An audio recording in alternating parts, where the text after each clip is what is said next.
Hello viewers, welcome to my channel तेकुक FF Hindi explain. आज मैं आप लोग के साथ शेयर करने वाली हूँ तेकुक fan fiction when a heartthrob fall in love with a bully boy.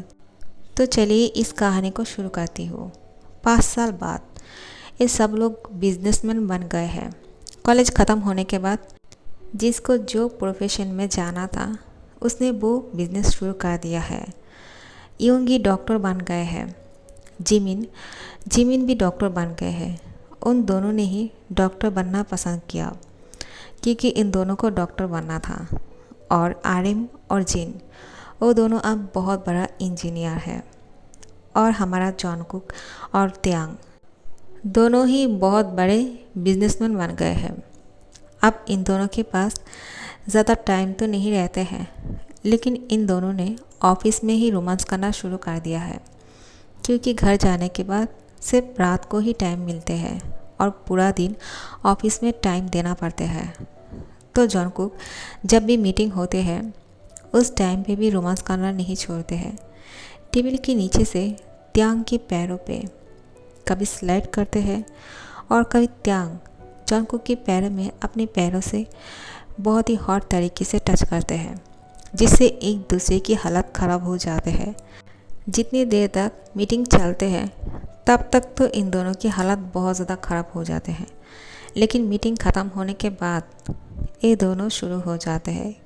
चाहे किसी भी कमरे में हो, जहाँ पे कोई नहीं हो, वहाँ पे इन दोनों की किस करना शुरू होते हैं और किस से लेकर वो सब कुछ यहाँ पे हो जाते हैं। जब इन दोनों की रोमांस करना ख़त्म होते हैं तो ये दोनों एक दूसरे के कपड़ों को सेट करना शुरू करते हैं ताकि कोई समझ ना सके कि इन दोनों ने क्या किया है। और यहाँ पे हमारा डॉक्टर साहब यूंगी ये तो बहुत ही ज़्यादा हॉट निकले। जिमिन उसको हमेशा सीड्यूस करते रहते हैं। कभी यूंगी को हॉट तरीके से टच करते हैं तो कभी उसकी आँख से उसको विंग करते हैं और कभी अपने होठों को बाइट करते हैं और कभी यूंगी को देखा कर अपनी फिंगर को लिक करते हैं, जिससे यूंगी बहुत ज़्यादा हॉट हो जाते हैं। लेकिन जिमिन को ये पता नहीं था कि यूंगी ऐसा कुछ करने वाले हैं। यूंगी तो जिमिन को एक दिन उसकी कैबिन में चेयर में धकेल देते हैं और जब जिमिन उसकी चेयर पे बैठ जाते हैं तो यूंगी उसके ऊपर आके उसको किस करना शुरू करते हैं। और यूंगी तो बहुत कूल निकला। यूंगी ने जिमिन को इतना लॉन्ग टाइम किस किया है जिसकी वजह से जिमिन के हालात ख़राब हो गए हैं। अब जिमिन खुद चाहते थे कि उसके साथ यहाँ पे यूंगी सब कुछ करे, लेकिन यूंगी बोल रहे हैं कि यहाँ पे कुछ नहीं कर सकते हैं, बाकी की जो चीज़ है वो हम घर पे जाके करेंगे, ठीक है जिमिन। लेकिन अब जिमिन उसको गिड़गिड़ा कर बोलते हैं, नहीं यूंगी अब तुम ऐसा नहीं कर सकते हो, लेकिन तुमने जो किया है उसके बाद मैं नहीं रोक सकता हो, प्लीज़ कुछ तो करो। लेकिन यूंगी कहते हैं, अगर तुम मुझे सीरियस नहीं करते तो तुम्हारे साथ ऐसा कुछ नहीं होता, अब मैं कुछ नहीं कर सकता हो। यूंगी जिमिन को बुली कर रहे थे। जिमिन कहते हैं, तुम मुझे बुली कर रहे हो, तुम ऐसा क्यों कर रहे हो, तुम अच्छी तरह से जानते हो मैं बहुत ज़्यादा हॉट हो गया हूँ, अब मैं खुद को नहीं रोक सकता हूँ, प्लीज़ मुझे हेल्प करो। लेकिन यूंगी कहते हैं, मैं एक डॉक्टर होने के नाते यहाँ पे ये सब कुछ नहीं कर सकता हूँ, तुम घर जाने के बाद इंतज़ार करो, मैं तुम्हारे साथ फिर सब कुछ करूँगा। जिमिन कहते हैं, तुम बहुत गलत कर रहे हो, मैं तुम्हारे साथ बहुत गुस्सा हूँ। और फिर जिमिन गुस्सा होके वॉशरूम जाने वाले थे। यूंगी उसके हैंड को पकड़ के बोलते हैं, कहाँ जा रहे हो तुम। और इतनी गुस्से में जिमिन कहते हैं, तुम तो कुछ करने वाले नहीं हो, तो मैं वॉशरूम जा रही हूँ क्योंकि मुझे खुद ही रिलीज़ करना होगा। तो फिर यूंगी जिमिन को अपने गोद में उठा लेते हैं और यूंगी जिमिन को बोलते हैं, चुप हो जाओ, मेरे होते हुए तुम्हें क्यों करना होगा ये सब कुछ, मैं हूँ ना। जिमिन कहते हैं, अब छोड़ो भी, तुम मुझे इतनी देर से परेशान कर रहे हो, अगर तुम्हें ये सब कुछ करना होता तो कब का कर चुके होते, तुम नहीं करने वाले हो और मैं अब नहीं रुक सकता हूँ, ठीक है, छोड़ो मुझे। यूंगी उसको गोद में उठाकर अपनी पर्सनल वॉशरूम पे लेकर जाते हैं और वो दोनों वहाँ पे जाने के बाद जिमिन के कपड़ों को खोलने लगता है यूंगी। जिमिन यूंगी को बोलते हैं, क्या कर रहे हो तुमने तो मना कर दिया है कि तुम यहाँ पे ये सब कुछ नहीं करने वाले हो, तो आप ऐसा क्यों कर रहे हो। यूंगी कहते हैं चुप रहो, और उसकी होठों पे अपना फिंगर रखते हैं और उसके बाद वो अपनी भी कपड़ों को खोलते हैं और यहीं पे ही उसके साथ लव मेकिंग करते हैं। जिमिन आवाज़ करने वाले थे, यूंगी उसके होठों पे अपना होठ रखते हैं और उसको डीप किस करते हैं। ये रोमांस एक्सप्लेन करना मेरे लिए बहुत ही ज़्यादा मुश्किल है, लेकिन कोई बात नहीं, आप लोग को तो ये सब कुछ पसंद आता है इसलिए बोलना पड़ता है। और यहाँ पे हमारा आरएम और जिन, ये दोनों तो अब बहुत बड़ा इंजीनियर बन गए हैं, लेकिन ये दोनों तो सबसे कूल निकले। जो जिन आरएम से शादी नहीं करना चाहते थे, वो अब शादी के बाद बहुत ज़्यादा रोमांटिक बन गए हैं। वो कभी कभी आरएम के साथ डेटिंग के लिए जाते हैं। जिन खुद उससे पूछते हैं, क्या आरएम तुम मेरे साथ डेट पे जाना चाहोगे। इन दोनों ने तो काम के बीच में भी खुद की लाइफ को अच्छी तरह से जी रहे हैं। तो अब आरएम और जिन डेट पे जाने वाले थे। शादी के इतने साल बाद भी इन दोनों की रोमांस तो ख़त्म ही नहीं हुए, और इन दोनों की डेट को देखते हुए लगता है कि इन दोनों ने अभी तक डेट ही कर रहे हैं, शादी नहीं हुए हैं। लेकिन इन दोनों की भी शादी हो चुके हैं। जिन आरएम की शर्ट को ठीक करते हैं और फिर उसकी शर्ट पे टाई को बांधना शुरू करते हैं। आरएम बोलते हैं, जिन तुम बहुत अच्छा हस्बैंड हो। जिन आरएम को बोलते हैं, तुमसे तो अच्छा नहीं, मैंने जितना सोचा था कि तुम इतना अच्छा हस्बैंड नहीं बनने वाले हो, लेकिन आरएम तुमने मुझे गलत प्रूव कर दिया है कि तुम बहुत अच्छे हस्बैंड हो, और मैं तुम्हें मान गया। तुम इतना केयरिंग हो, मुझे पता नहीं था। तुम मेरा बहुत अच्छे से ध्यान रखते हो, मुझे बहुत अच्छा लगता है। और फिर जिन आरएम के होठों पे किस करते हैं। वो उसको डीप किस कर रहे थे, जिससे आरएम को बहुत अच्छा लगता है, क्योंकि जिन आरएम के साथ शादी से पहले जिस तरह से बात करते थे, उसको हमेशा ये बोलते थे कि तुम बुली बॉय हो, तुमसे शादी करना सही नहीं होगा। लेकिन शादी के बाद आरएम ने जिनका इतना अच्छे से केयर किया है, और उसके लिए वो सब कुछ किया है जो एक हस्बैंड को करना चाहिए। इतना केयरिंग हस्बैंड देख जिन को बहुत अच्छा लगता है, और वो हमेशा आरएम की तारीफ़ करते हैं और उसको ये रियलाइज़ कराते हैं कि वो बहुत अच्छे हैं। तो फिर अब आरएम और जिन तैयार होकर डेट पे निकल जाते हैं। ये दोनों तो डेट पे आने के बाद एक दूसरे से इस तरह से बात कर रहे थे कि इन दोनों की फर्स्ट डेट है। फर्स्ट डेट आखिर कैसी होती है मुझे भी नहीं पता, लेकिन ये दोनों जब बात कर रहे थे तो यहाँ पे जो और लोग बैठे हुए थे, इन लोगों को ऐसा लग रहा था कि इन दोनों की फर्स्ट डेट है, क्योंकि ये दोनों एक दूसरे के बारे में तारीफ़ कर रहे थे, इन दोनों को अच्छे अच्छे बात कर रहे थे। और हर डेट पे ये दोनों एक दूसरे से वो अनकही बात बोलते हैं जो एक दूसरे को नहीं पता है। जिन आप में कुछ ऐसी बात बताते हैं आरएम को जो अभी तक आरएम को उसने नहीं कहा। आरएम भी जिन को कुछ ऐसी बात बताते हैं जो जिन को पहले से नहीं पता। तो इस तरह से उन दोनों की डेट हमेशा ही पहली डेट जैसा ही होते हैं और स्पेशल होते हैं। इस डेट की वजह यही थी कि जब भी ये दोनों डेट पे आएंगे तो एक दूसरे के बारे में जो अनकही बात है वो एक दूसरे से कहेंगे और एक दूसरे को और भी जानने की कोशिश करेंगे। और ये प्लान जिन ने किया था तो आरएम को बहुत अच्छा लगा, और वो दोनों जब भी मौका मिलते हैं अपने काम के बीच में ही एक डेट फिक्स करते हैं और डेट पे आते हैं। और हमेशा जिन आरएम को डेट के लिए पूछते रहते हैं। और यहाँ पे हमारा त्यांग और जंगकुक अपने प्यार में इतना ज़्यादा खो जाते हैं कि इन दोनों को होश ही नहीं रहते हैं कि वो दोनों ऑफिस में हैं। नाइट को जब जंगकुक और त्यांग के ऑफिस ख़त्म होते हैं, ये दोनों साथ में घर वापस जाते हैं। दोनों ही टायर्ड हैं, लेकिन किसी को तो खाना बनाना है, वरना खाएगा क्या। आप लोग सोच रहे होंगे कि इन दोनों के पास मेड क्यों नहीं है खाना बनाने के लिए। वो इसलिए क्योंकि जब जंगकुक मेड को रखना चाहते हैं तब त्यांग मना कर देते हैं, बोलते नहीं, तुम अगर मेड रखोगे तो कहीं उस मेड की नज़र तुम पे ना पड़ जाए।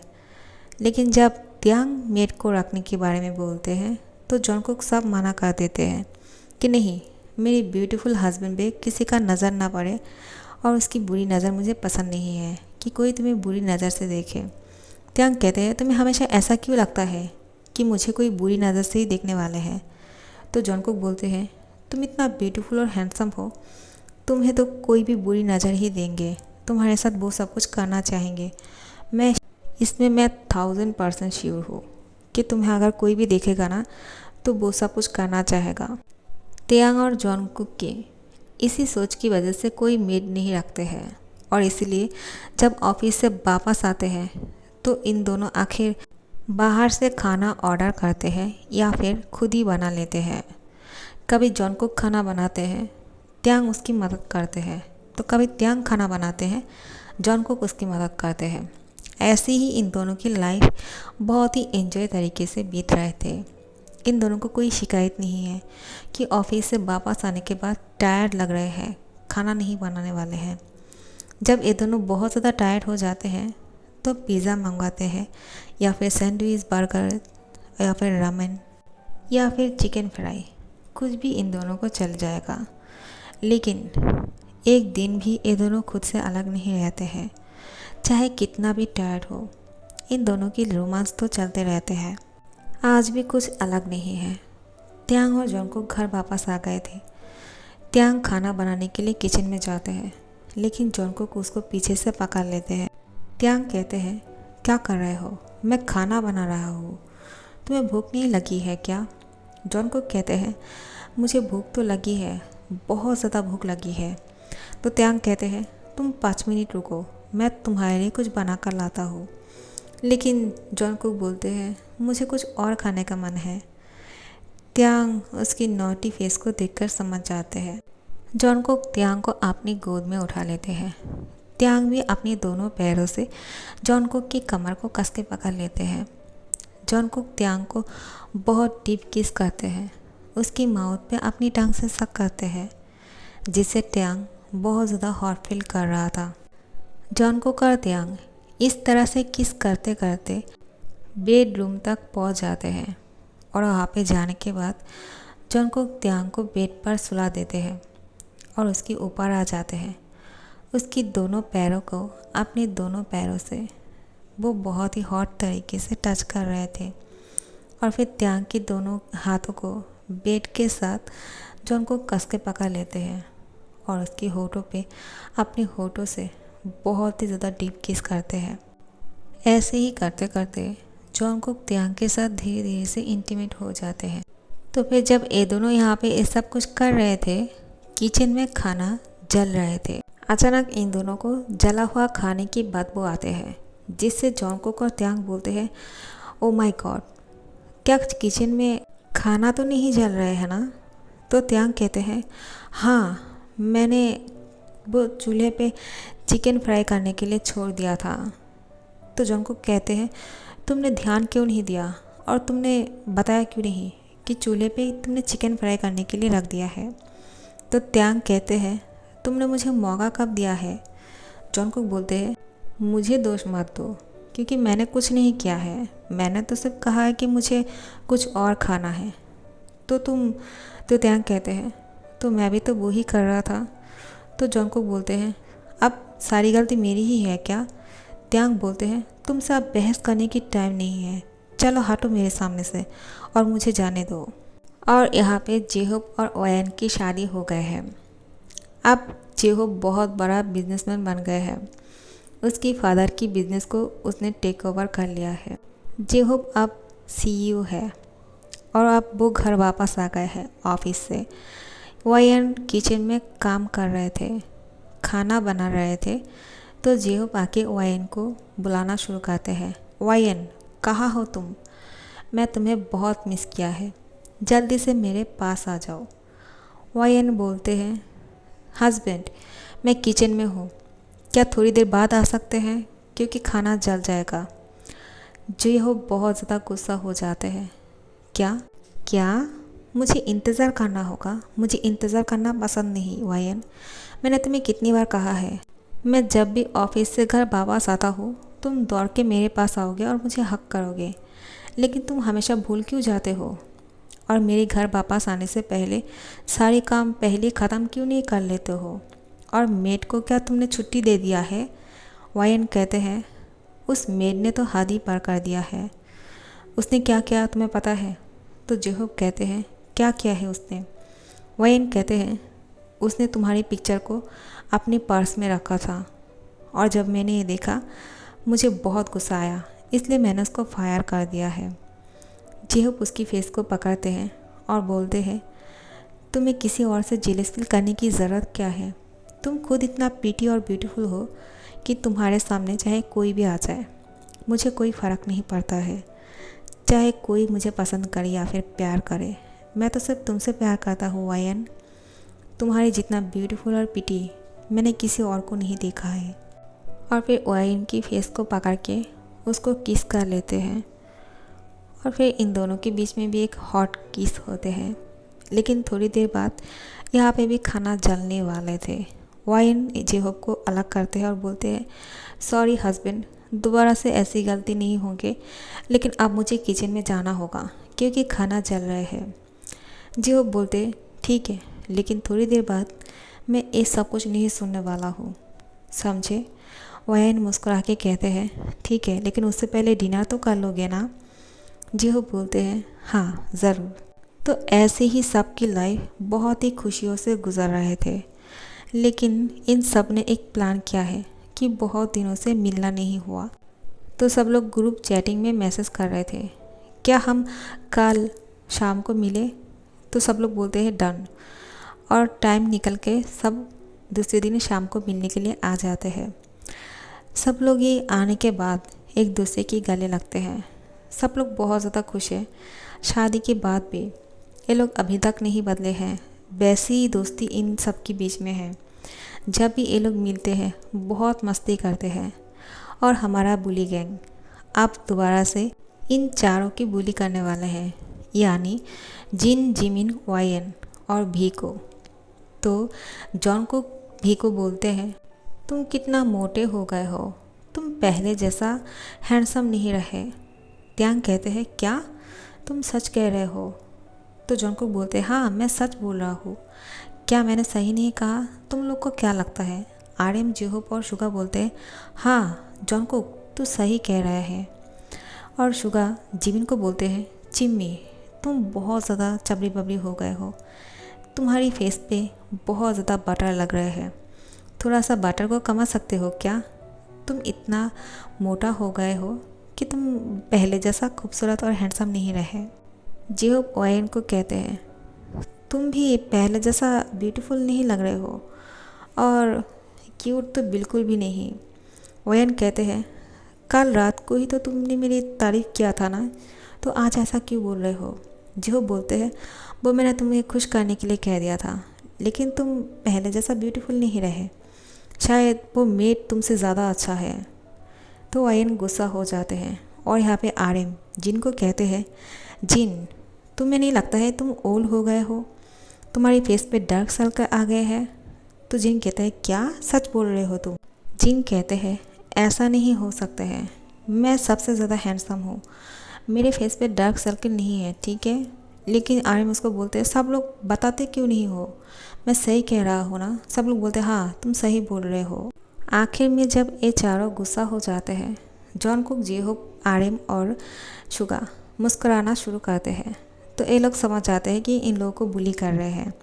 तो ये चार इन लोगों को अब पीटने वाले थे कि वो चार इन चारों को हक कर लेते हैं। इस फैन फिक्शन की ये लास्ट पार्ट है। आप लोग को कैसे लगे कमेंट करके ज़रूर बताना। अच्छा लगा तो लाइक, कमेंट और शेयर कर देना और सब्सक्राइब कर देना। Thank you so much for watching.